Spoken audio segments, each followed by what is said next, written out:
اعوذ باللہ من الشیطان الرجیم، بسم اللہ الرحمن الرحیم۔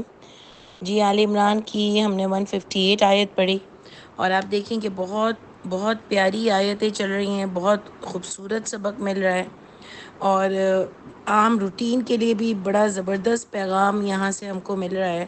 تو آپ دیکھیں کہ کیا چیزیں ہم نے دیکھی تھیں کہ جو غلطی کر کے ہار بھی جاتے ہیں زندگی میں، اپنے مقصد پر پہنچ بھی نہیں سکتے، لیکن وہ اللہ والے ہوتے ہیں، ان کو فوراً اپنی غلطی کا احساس ہو جاتا ہے اور وہ سرنڈر ہو جاتے ہیں اللہ کے آگے، تو اللہ تعالیٰ ان کو سکون کی نیند بھی دیتے ہیں۔ یہ آپ نے آیت نمبر 184 میں دیکھا تھا۔ اس کے علاوہ جتنے بھی لوگ، اس کے علاوہ کے جو لوگ تھے جو اپنی غلطیوں پر اڑ گئے تھے اور بحث بازی کرتے تھے کہ اس کی وجہ سے ہارے اور یہ وہ فلانا یہ ہو گیا، اور اوپر سے افسوس کی بات یہ کہ اللہ کے بارے میں برا گمان کر رہے تھے، اور نبی کے لیے ان کے دلوں میں بہت ساری باتیں تھیں، یعنی نبی کے لیے بھی برا گمان کر رہے تھے اور پیچھے سے باتیں کرتے تھے۔ تو آپ دیکھو کہ ان کا اپنے آپ پر کوئی محاسبہ ہی نہیں تھا، اور یہ ہمارے لیے کوئی اتنی انوکھی بات نہیں ہے۔ ہم اکثر یہی کرتے ہیں کہ جب کوئی بھی ایسا کام جو ہم نے سوچا ہو اور وہ نہیں ہو رہا ہو، تو ہم الزام دوسروں پر لگا دیتے ہیں کہ دیکھا تم نے یہ کیا تو میرے ساتھ یہ ہو گیا، تم نہیں آئی تو میں نہیں جا سکی، فلانا یوں فلانا یہ۔ تو انسان کو اپنا محاسبہ کرنا چاہیے کہ کیا چیز اس کی غلطی تھی کہ جس کی وجہ سے اس نے پوری تیاری کی اسباب کے ساتھ، مگر وہ اپنے کام کو پایہ تکمیل تک نہیں پہنچا سکے۔ ٹھیک ہے، تو یہ ہم کو ملا، اللہ تعالیٰ نے بتایا کہ وہ اس طرح کی حرکتیں کر رہے تھے، اور اللہ نے بتایا کہ آیت نمبر 155 میں بڑا زبردست پوائنٹ ملا کہ کبھی کبھار کوئی نیک کام تم نہیں کر سکتے ہو، اپنی غلطی کی وجہ سے تم اس کام سے پھر جاتے ہو۔ سمجھ آئی؟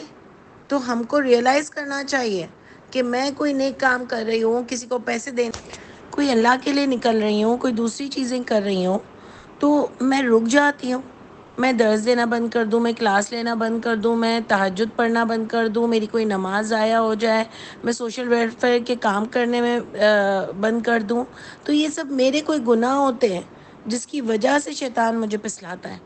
ٹھیک ہے، آپ یہ بھی دیکھو، یہ پوائنٹ ہمارے پاس آیا، اس کو بہت یاد رکھیے گا، یہ روز مرہ میں ہم کو کام آئے گا کہ میں نے سوچا تھا کہ آج میں یار ان سب نوکروں سے بہت سافٹ دل سے بات کروں گی، لیکن اچانک میں نے غصہ کیا، سب کو مسئلے میں ڈالا، سب کو پرابلم دیے، اور غصے میں آ گئی بغیر ایک چھوٹی سی غلطی کی وجہ پر۔ تو یہ بھی میں تو اپنے لیے پتہ ہی یہی لیتی ہوں کہ میرے کوئی گناہ ہے کہ میں نیکی نہیں کر سک رہی ہوں ان لوگوں کے ساتھ بھی، کیونکہ یہ بھی میرے لیے ایک بہت بڑی چیز ہے کہ میرے گھر کا نوکر کی میں بے عزتی نہ کروں اور میں اس کے لیے سافٹ رہوں۔ لیکن آپ دیکھو کہ یہ بھی مجھ سے ہو جاتی ہے، تو میں اس کو بھی اپنی غلطی ریئلائز کرتی ہوں کہ یہ سب اللہ کہہ رہے ہیں کہ کوئی بھی ایک کام اگر تم اس سے پھر جاؤ نا، تو یہ تمہاری غلطی کی وجہ سے ہوا ہے یہ سب۔ ٹھیک ہے، پھر انہوں نے معافی بھی مانگی، انہوں نے ریئلائز بھی کیا، اللہ نے فرمایا ہم نے ان کو معاف بھی کر دیا۔ پھر آپ کو 154 میں ملا کہ اللہ فرماتے ہیں کہ وہ جو ان کو آ کے کچھ لوگ کہہ رہے تھے کہ اگر تم ہمارے ساتھ ہوتے تو نہیں مرتے، لیکن اللہ نے دوسری آیت میں ان کو بتایا کہ جہاں بھی ہو مرتے تو صحیح، اور ایک اور بتایا کہ اگر تم مر بھی جاتے نا اللہ کی راہ میں یا قتل کر دیے جاتے تو تمہارے لیے بہت پیارا اجر ہوتا، مغفرت بھی ہوتی ہے اللہ کی طرف سے اور رحمت بھی ہوتی۔ یعنی اللہ تعالیٰ نے انسانوں کو موٹیویٹ کیا، ان کی ہمت بڑھائی، ان کا حوصلہ بڑھایا، اور واقعی اللہ کی راہ میں جو جان کی بازی لگاتا ہے، چاہے کہ وہ جہاد کر رہا ہو، یعنی میدان جنگ میں فائٹ کر رہا ہو، یا پھر وہ سوشل ورک کر رہا ہو، یا پھر وہ دین کا اچھا کام کر رہا ہو، اس کی موت آتی ہے تو وہ اللہ کی راہ میں ہی مرتا ہے، اور یہ بہت بڑی چیز ہے۔ اللہ تعالیٰ مجھے اور آپ کو سب کو توفیق دیں کہ ہم اللہ کے کام کرتے کرتے، اپنا محاسبہ کرتے کرتے ہم مریں انشاءاللہ، تو ہمارا نام بھی ان لوگوں میں داخل ہو کہ جو اللہ کی راہ میں کام کرتے ہوئے مرے ہیں۔ یہ بہت بڑی چیز ہے، اللہ نے کہا چاہے مرو یا قتل ہوگے، لوٹنا تو سب کو اللہ کے پاس ہی ہے، جمع کیے جاؤ گے۔ پھر اب آیت نمبر 159 ہے، یہ ایک ایسا ٹاپک ہے کہ آپ دیکھو کہ جنگ ہوئی، جنگ میں انہوں نے نبی کی بات نہیں مانی اور وہ اپنی جگہ سے ہٹ گئے۔ ٹھیک ہے، اس کے بعد ان کو غم پر غم ملے اور مشکل آئی، کچھ لوگوں نے اپنا محاسبہ کیا، کچھ لوگوں نے اپنا محاسبہ نہیں کیا۔ اس کے بعد جنگ میں کچھ لوگ پھر ہی گئے، نکلے ہی نہیں، اللہ کی راہ میں لڑنے کے لیے اب یہ دوسری جنگ لگ رہی ہے، ٹھیک ہے، اس میں کچھ لوگ نکلے ہی نہیں اور بلکہ دوسروں کو بھی کہہ رہے تھے کہ تمہیں نہیں نکالنا چاہیے. میں اس کو پورا کافر نہیں سمجھتی، لیکن چلو ان کیس اگر کافر بھی ہوں تو بھی، اور مسلمان منافق بھی ہوں تو بھی ٹھیک ہے. اگر یہ وہی جنگ کی بات ہو رہی ہے، آگے جا کے آپ کو سب پتہ چل جائے گا. تو آپ دیکھو اس میں اللہ کیا فرماتے ہیں اب آگے، فَبِمَا رَحْمَةً مِّنَ اللَّهِ لِنْتَ لَهُمْ. سمجھنے کی بات یہ نہیں ہے کہ کون سی جنگ کون سی نہیں، کیا نام تھا، فلانا تھا.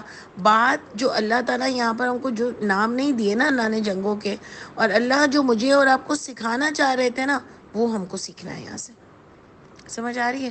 یہ نہیں ہے کہ جنگ کیا ہوئی، نام کیا تھے، فلانا کیا تھا. اس میں میرے اور آپ کے لیے کوئی بڑی باتیں نہیں ہیں. جیسے کہف والے، جب اللہ نے ان کی باتیں بتائیں کہ وہ جوان تھے، نکلے، لیکن انہوں نے شرک نہیں کیا اور سب کو اپنے مخالف کر لیا، لیکن اللہ کی راہ کے لیے حق بولتے رہے اور پھر ان کو بھاگنا پڑا. اللہ نے ان کو پناہ دی. لیکن بعد میں بتایا اللہ تعالیٰ نے کہ جب وہ کئی سالوں بعد اٹھے اور پھر مر گئے تو لوگوں نے ان کے مقبرے بنا دیے. یعنی ان کی لائف سے کچھ سیکھا نہیں. تو میرے اور آپ کے لیے جو جنگ کے قصے اللہ تعالیٰ نے بتائے، اس میں ہمارے لیے کچھ سیکھنے کی باتیں ہیں جو مجھے اور آپ کو سیکھنی ہے. نام یاد نہیں رکھنا ہے. میں نے آپ کو بتایا بے تکے شان نزول لکھے ہوئے ہیں جس میں صحابہ کرام کے نام لیے ہوئے، تو ہم کو وہ حرکتیں نہیں کرنی ہیں. تو یہاں پر دیکھیں بات کیا آئی کہ فَبِمَا رَحْمَةً مِّنَ اللَّهِ لِنْتَ لَهُمْ. بس اللہ کی رحمت سے، بما یعنی اللہ کی رحمت کے ساتھ، من اللہ لنت لہم، آپ ان کے لیے بہت سافٹ ہارٹیڈ ہیں. آپ کس سے بات ہو رہی ہے؟ یہ قرآن کس پہ نازل ہوا؟ نبی کریم صلی اللہ علیہ وآلہ وسلم پہ. صحیح. تو ان سے کہا جا رہا ہے لنتا، آپ ان کے لیے بہت سافٹ دل ہوئے ہیں اللہ کی رحمت سے. دیکھیں نبی سافٹ تھے، پھر بھی اللہ کہہ رہے ہیں کہ میری رحمت، میری وجہ سے آپ ان کے ساتھ سافٹ ہارٹیڈ ہوئے. یعنی اللہ کی رحمت تھی آپ پر کہ آپ ان پہ سافٹ ہارٹیڈ ہوئے. اس سے ایک اور بات کیا پتہ چلی کہ جب بھی میرے اور آپ کے پاس کوئی اچھی کوالٹی ہو تو وہ اللہ کی رحمت ہوتی ہے.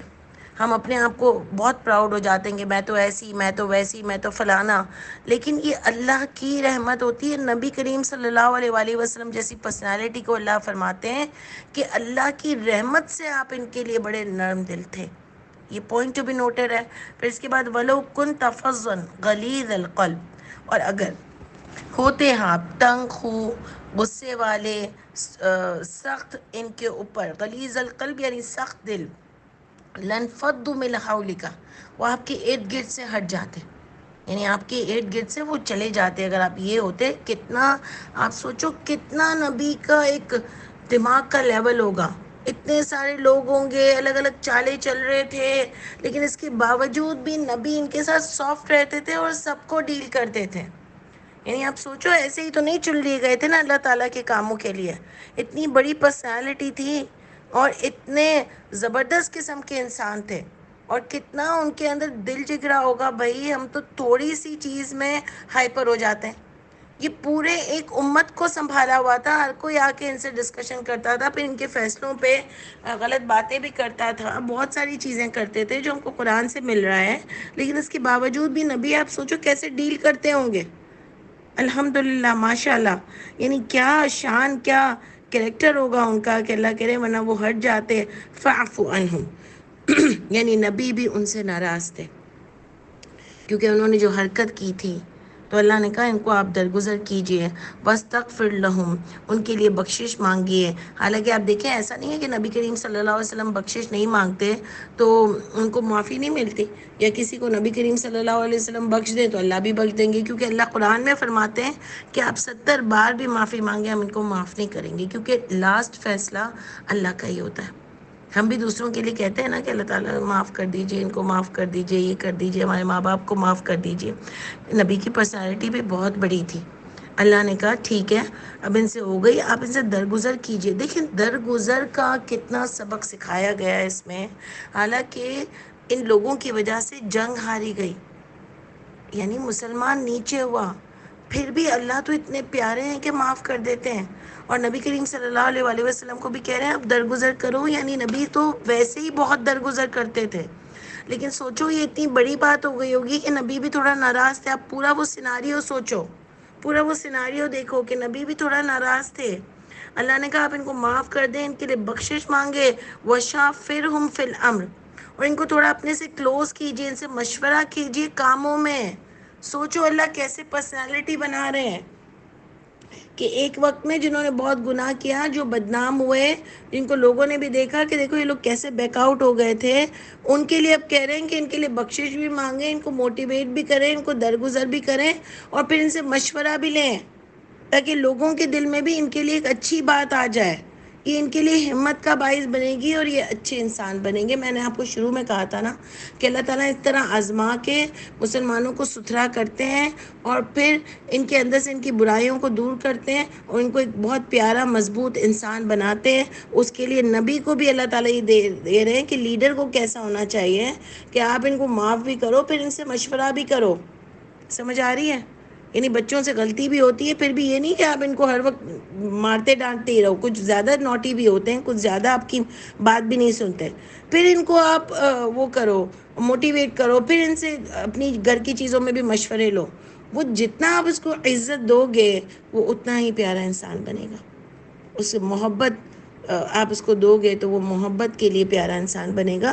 تو ہم بالکل الٹے چلتے ہیں، یعنی بہت سیکھنے کی باتیں ہیں اس کے اندر. آپ دیکھو کہ اتنی بڑی چیز ہوئی تھی، پھر بھی اللہ کہنے اب ان سے مشورے بھی لیں. وَإِذَا عَزَمْتَ فَتَوَكَّلْ عَلَى اللَّهِ، یعنی اور ان کو موٹیویٹ کریں، یہ کریں. فَإِذَا عَزَمْتَ، بس جب آپ کسی کام کا عزم کر لیں، فَتَوَكَّلْ عَلَى اللَّهِ. آپ سوچو ایک آیت میں میرے اور آپ کے لیے کتنی چیزیں سیکھنے کی ہیں کہ جب آپ عزم کر لو تو اللہ پر بھروسہ کرو. ان اللہ یحب المتوکلین، جو اللہ پر بھروسہ کرتا ہے نا، اللہ تعالیٰ اس سے بہت محبت کرتے ہیں. چھوٹی چھوٹی چیزوں میں کہ آج میں نے سوچا ہے کہ میں یہ کروں گی، انشاءاللہ اللہ تعالیٰ مجھے آپ پر توکل ہے، آپ ضرور میری اس کام میں مدد کرو گے. میرے جو گناہ ہیں وہ مجھے ریلائز کروا دیجئے، اللہ تعالیٰ مجھے معاف کر دیجئے، لیکن مجھے بھروسہ ہے کہ آپ مجھے سپورٹ کرو گے. میں تو چھوٹی چھوٹی چیزوں میں سوچتی ہوں کہ اپنا ایمان بناؤ، لیکن کیا ہوتا ہے کہ کرتی ہوں پھر بھول جاتی ہوں، کرتی ہوں پھر بھول جاتی ہوں. لیکن آپ دیکھو یہ کتنی پیاری باتیں ہم کو آیت نمبر 159 میں مل رہی ہیں. یہ بہت پوائنٹس پیارے اس ایک آیت میں آپ کو 3 زبردست پوائنٹس ملے ہیں. ان ینصرکم اللہ، اگر وہ مدد کرے گا تمہاری اللہ، فلا غالب لکم، پس نہیں غالب ہوگا تمہارے لیے. اگر وہ مدد کرے گا تمہاری، پس نہیں غالب ہوگا. اگر اللہ مدد کرے گا تمہاری تو تمہارے اوپر کوئی غالب نہیں ہو سکتا، اور اگر وہ تم کو چھوڑ دے گا پس کون ہے وہ جو وہ مدد کرے تمہاری اس کے بعد.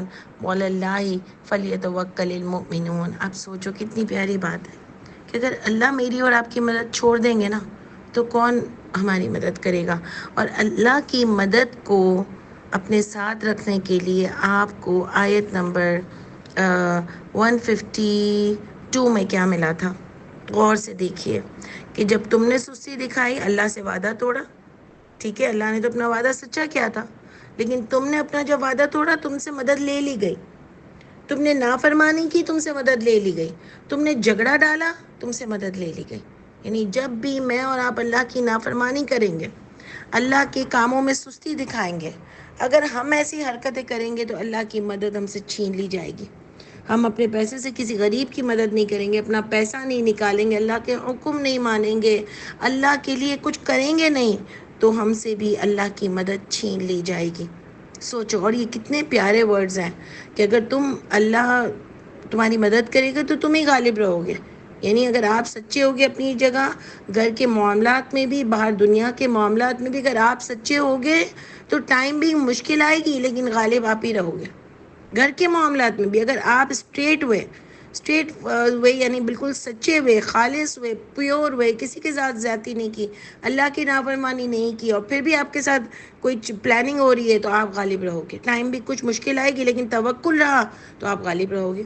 لیکن اگر آپ نے نافرمانی کی، آپ نے یہ بیچ کی ڈور توڑ دی، آپ خالصتاً نہیں رہے، آپ حنیفیت نہیں رہے، تو پھر آپ کے ساتھ بھی برا حشر ہوگا اور اللہ کا ساتھ نکل جائے گا نا. اللہ کہتے ہیں اگر میرا ساتھ نکل گیا تو کون ہے جو وہ مدد کرے گا تمہاری. تو کوئی ہے ہی نہیں نا میرے اور آپ کے لیے. تو اگر اللہ کی مدد نکل گئی تو کون مدد کرے گا. اس کے لیے مجھے اور آپ کو اپنے آپ کو پرفیکٹ بنانا ہے. پتہ ہے میں تو کہتی ہوں یہ آیتیں بچوں کو بھی پڑھانی چاہیے ہم کو، کہ اتنی زبردست آیتیں ہیں، اتنا ایمان بناتی ہیں کہ اپنی جگہ اسٹیبل رہو. اگر اللہ کی مدد چاہتے ہو، اللہ کا پیار چاہتے ہو، تو اپنی جگہ اسٹیبل رہو. مشکل آئے گی تو ہٹ نہیں جایا کرو، کیونکہ جہاں مشکل آتی ہے ہم ہٹ جاتے ہیں، ہم گھبرا جاتے ہیں، پریشان ہو جاتے ہیں، الٹی سیدھی حرکتیں کرنے لگتے ہیں. توکل رکھو، ٹائم لگتا ہے ہر چیز کو. تو بہت زبردست پوائنٹ ہے، پلیز اس پر ضرور غور کیجیے گا، اور انشاءاللہ پھر ہم کل کنٹینیو کرتے ہیں.